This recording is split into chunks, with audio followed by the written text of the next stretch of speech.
Hi there. Welcome to Tuesday Talks. I'm so happy you could join us again this week.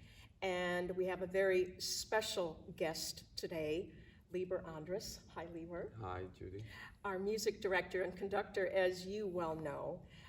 Libor probably does not need much of an introduction, but what we are going to do today is to travel back a few years and maybe spend some time talking about what led Libor into music and how he studied as a youngster.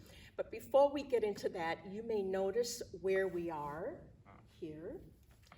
And Libor and I were just talking about that, a little bit bittersweet that we're standing or sitting on the stage here at the Great Lakes Center for the Arts. And of course, the curtain is down or it's dark or any of those phrases that we use to refer to a time when there are no performances, no live performances on the stage. So we're both looking very much forward to being here again and watching Libor and the orchestra. So thank you again for joining me on Tuesday Talks, Libor. And we are all very familiar with your bio in the program book, and it talks about your past as being an educator, certainly a conductor, and a recitalist. Can you tell us a little bit about how you got into music? Were you very young? Was it at a very young age that you started in music? Yes, I was. May I just take a moment and say my heart is pounding. Being here in this space, hearing all the music that we have done and we were supposed to do, it really does affect me here. So it's a very special space for me and for the orchestra. So thank you for bringing me back. Even though we cannot play, can at least talk here and experience the space. I did start young. I was exposed to music because both of my parents are very musical and enthusiastic about singing and playing. And so they would regularly attend these summer music festivals that featured mostly Slovakian folk music. And so my first exposure to music was through gypsy bands, if you will. So all those beautiful songs and dancing outdoors. Where did you grow up? I grew up in Slovakia, or used to be Czechoslovakia. And so that was my first exposure, and that was something that I got fascinated with, especially the string players. And so when I came home and told my parents that I'd like to study violin, they were very surprised because my father is a woodwind player. So he started on clarinet and then played saxophone in a little band that would play everything from graduation to, wedding ceremonies, anything. Exactly. And my mom sang with this choir. It's a teachers association choir that's been in existence for over 4 decades now. And they traveled all over the world, and they really were very fortunate with having fantastic conductors. So we were exposed to various types of music and various levels of music. But I started just soaking in all that folk music and wanting to play violin. And I remember because nobody in the family had any experience with string instruments, so we came across this gentleman who had this old violin in his home. Said, "Yeah, I'll sell this to you." So we bought it, and then, of course, I took it to my first lesson, and the teacher goes, "What did you do on this violin? Did you chop wood on it, or what was happening with this instrument?" Not only it was in a bad disrepair, it was just too big for me. But little by little, we navigated through various teachers and various programs. How old were you? I was like 8 or 9, so I started fairly late for a string player. But I was fortunate that I think by my 5th grade, we found a teacher, not in the town that we lived in, but found a teacher that was doing fantastic work with his students and with the program. See, in Czechoslovakia at the time, we did not have band program or orchestra program in the school. In school. We did not. All we did was 1 hour of music, which pretty much entailed singing and listening. But we did not have any band or orchestra program. So if you wanted to study that, you would have to go outside of the curriculum of the school. And we did have, we call it art schools that were designed for upbringing of young players. And so this was one of those teachers. And so because it was not in our town, I had to learn how to travel.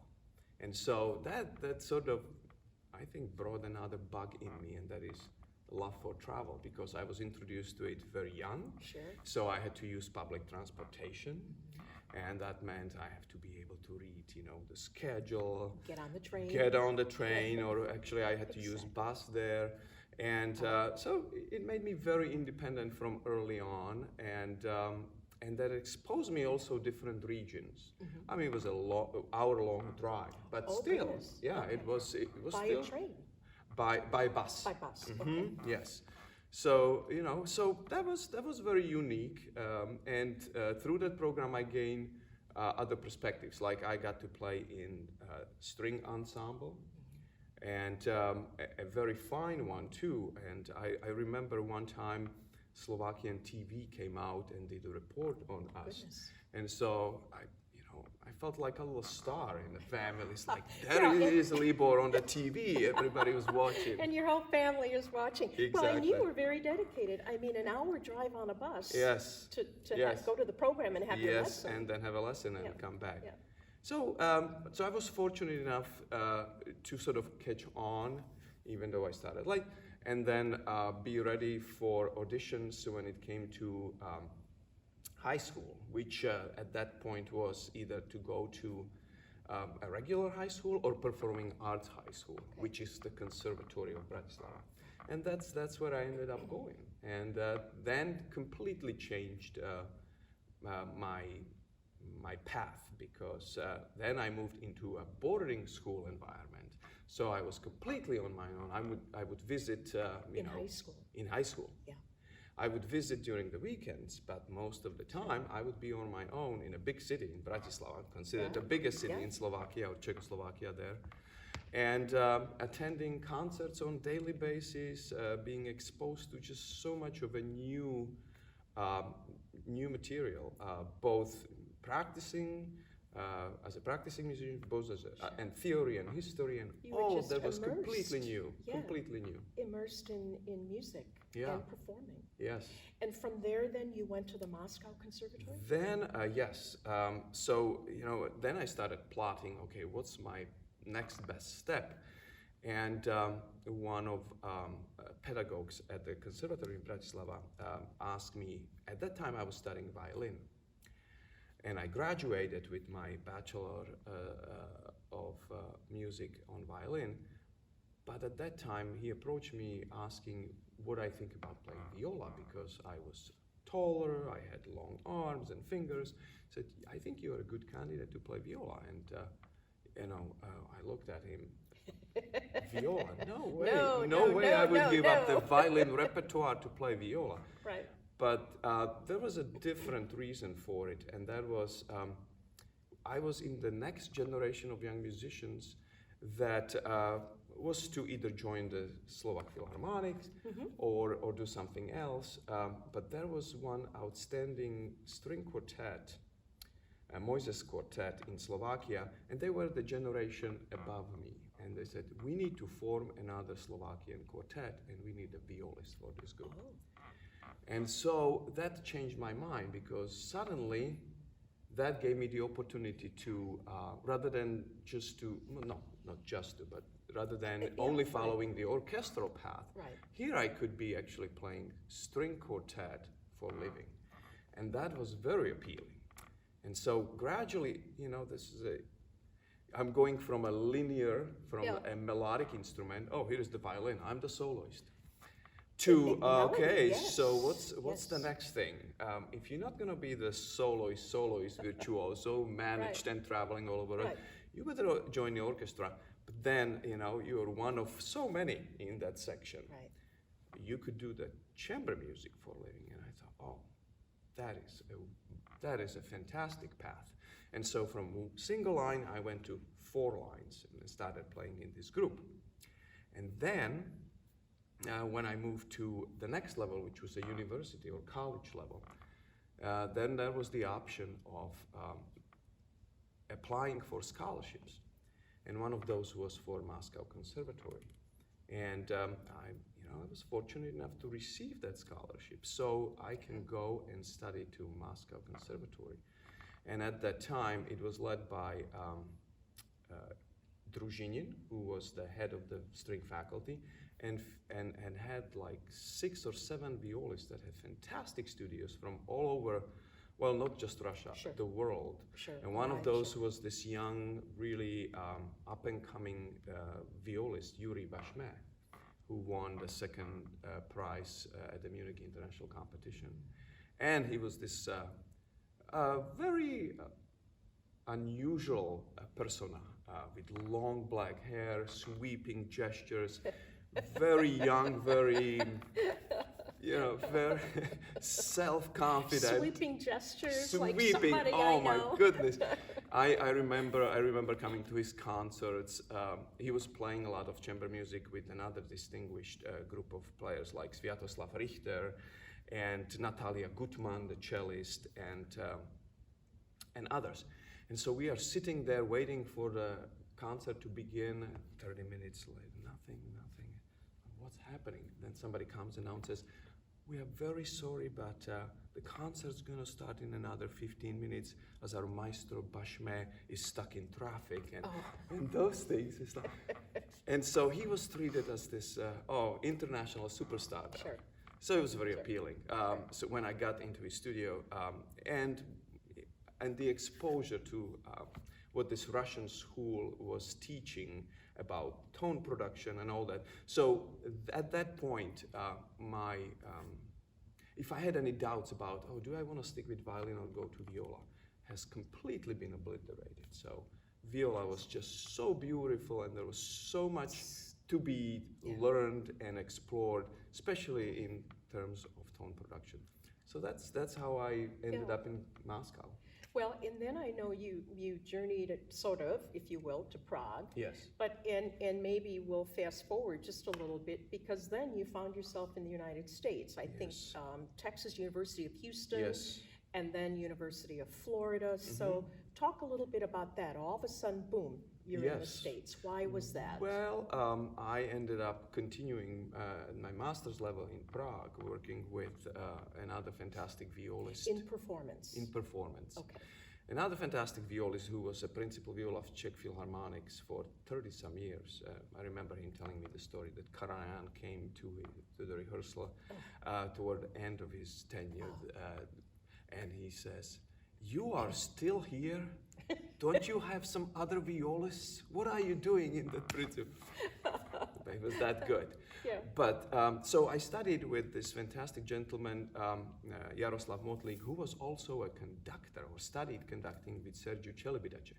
And so again, it expanded. It went from linear to quartet, more vertical, to orchestral. Okay. And so that's when maybe I caught the bug of the conductor. Conducting.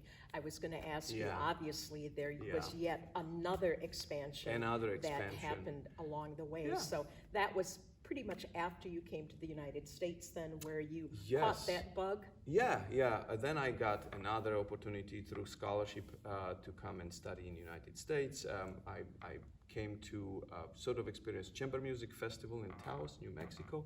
And from there on, I got opportunities to study in Houston. And that's where I continued then with viola performance, but also with conducting. With conducting. Yeah.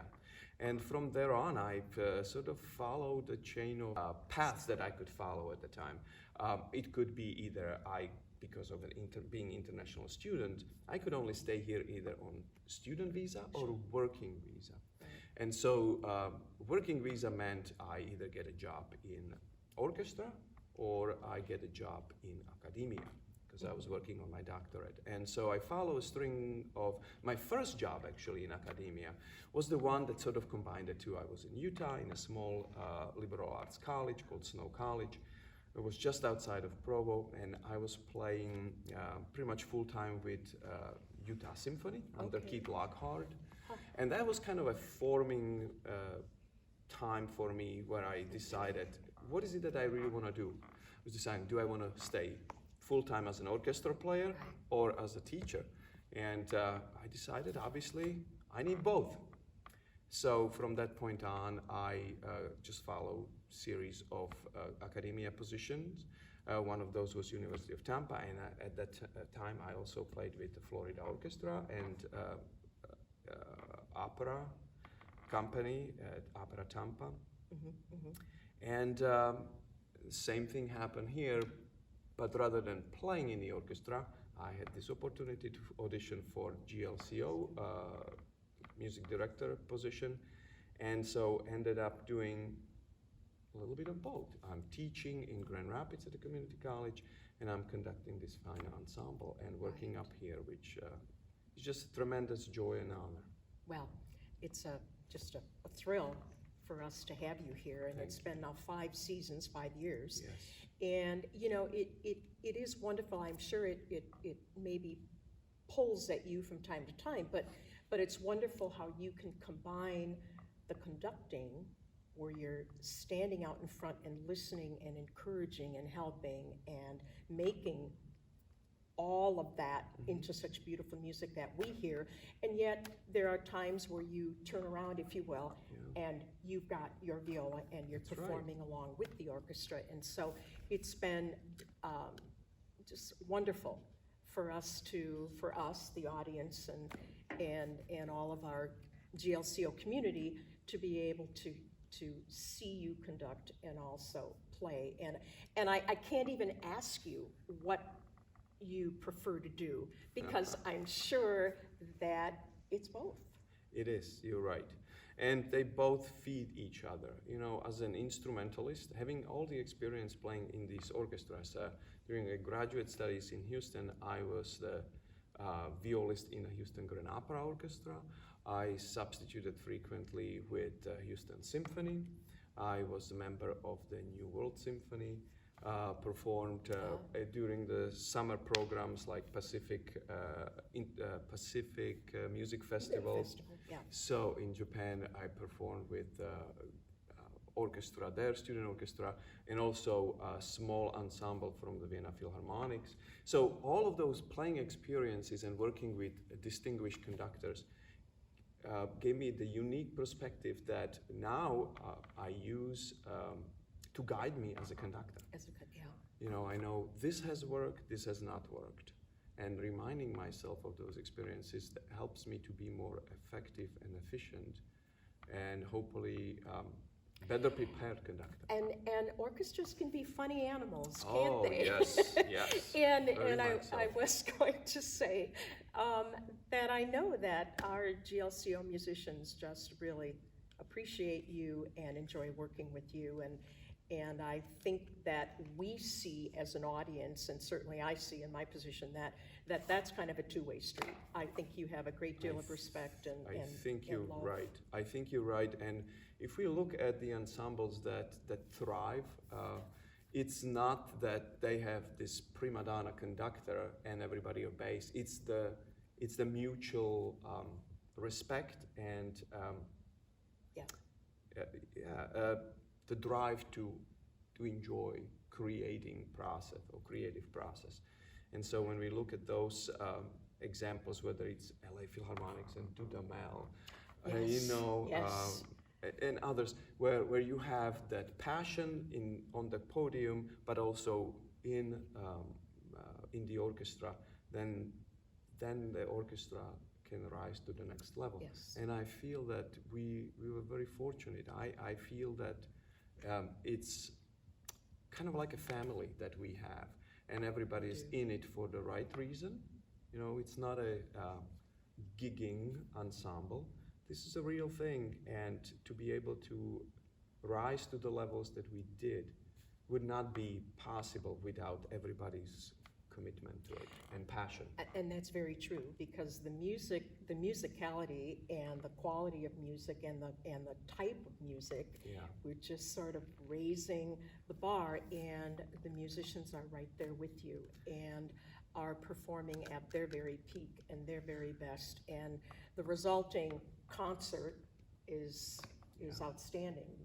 And may I add to that, Judy, that this would not be possible without the strong support that we have from executive leadership, from board, and from the audiences too. Yes. So thank you for doing everything you do to make all of those things possible, because we know in this world, we can't survive on ticket sales. We have to do all the other things. And for us to be really a viable organization and make an impact, it includes everything from education to entertainment, Yes. to really Yes. high arts Yes.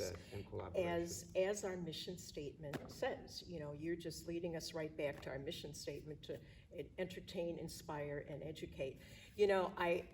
This might sound like a trick question, Libor, and I don't mean it to be,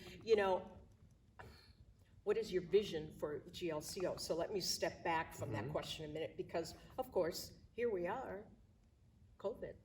Here we are, this is empty, and I don't know if you can see that there are seats that are roped off. Libor, we're a live performing arts organization and orchestra, as are many in the country and throughout the world.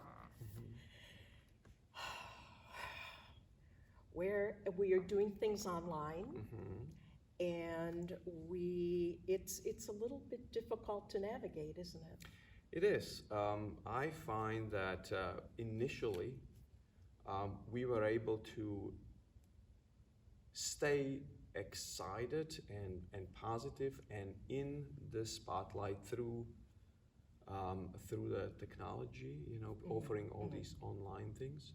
And I think we're doing a fantastic job. Again, thank you for organizing those things. And I think that many of these will become sort of a permanent element of many performing arts organizations. Does it mean that it can supply the need for it? And I think I share the view of many of our musicians, and probably I'm hoping of our audience, is that you can't really replace that live with virtual, So I think we are just all waiting patiently until the time where we can resume what we've been doing. And this is our 20th anniversary season. I remember many meetings we've had with executive committee, with programming committee, 20th anniversary committee, yes. Preparing all these fantastic concerts. I would just sort of daydream, like, oh, this is going to be amazing, spectacular. This is the next step. And here we are, we can't do it. So I know, and we talked so much about planning, kind of both ends planning, if you will, where here's what we're going to do as an orchestra, but then how are we going to embrace our community, and what are some things that we can do collaboratively, or to let people know that, we're here, and we've been here 20 years, and we are going to be here. We're going to continue to be here. And so how can we embrace each other and make the orchestra a viable part of the arts community, which of course we are.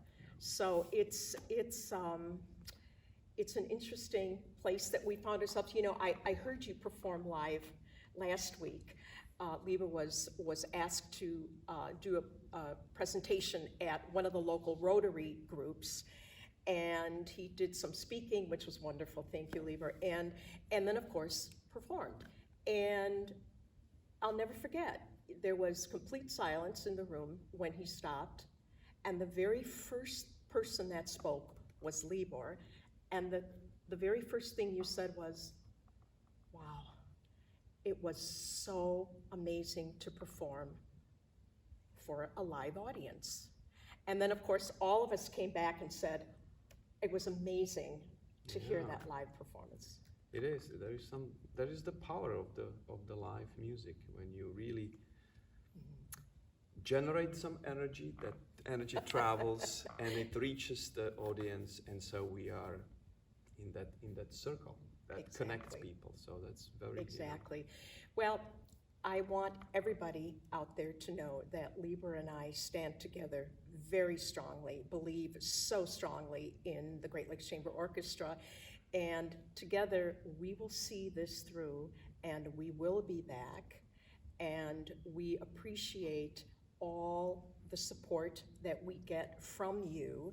And during this time where we can only come to you virtually for the most part, we appreciate being able to offer those kind of programs, but we certainly appreciate any kind of support that you can give us during this time. Yes. You know, Bob Pettingale had this dream of creating this group 20 years ago. And when I stepped into this position, that weight of responsibility, it's always on my shoulder. And so not only are we committed, we feel responsible for nurturing this organization. And I recall during the pandemic staying home, and I'm not big of a gardener, but that was the only thing that we could do safely in the vicinity of the home. So we started paying more attention to, we need to do this, we need to do this. And then I realized that very often we enjoy the blooming flowers and bask in their beauty and all that, but it does take a year-round care for them to be ready to bloom. And so, I view the orchestra a similar way. It is fantastic to offer the fruit of the creative labor here. But it would not, concerts, but it would not happen without that year-round care. Those, all the things that happen in the office, all the things that happen in the outreach, all the things that transpire during the year, that we would be able to do so. And so, thank you for taking care of us. Right. Thank you. Thank you for joining us again this week for Tuesday Talks. Libor, thank you so much. Delighted that you could again spend several weeks this summer up here. I know that your involvement at Bayview was a bit limited this year, but nonetheless, I think that you've been popping in and out of different performance opportunities this summer, and was ever so glad to be able to hear you. And together we will keep moving on, and you will definitely hear more from the Great Lakes Chamber Orchestra. So again, thank you, Libor, and thank you for joining us today.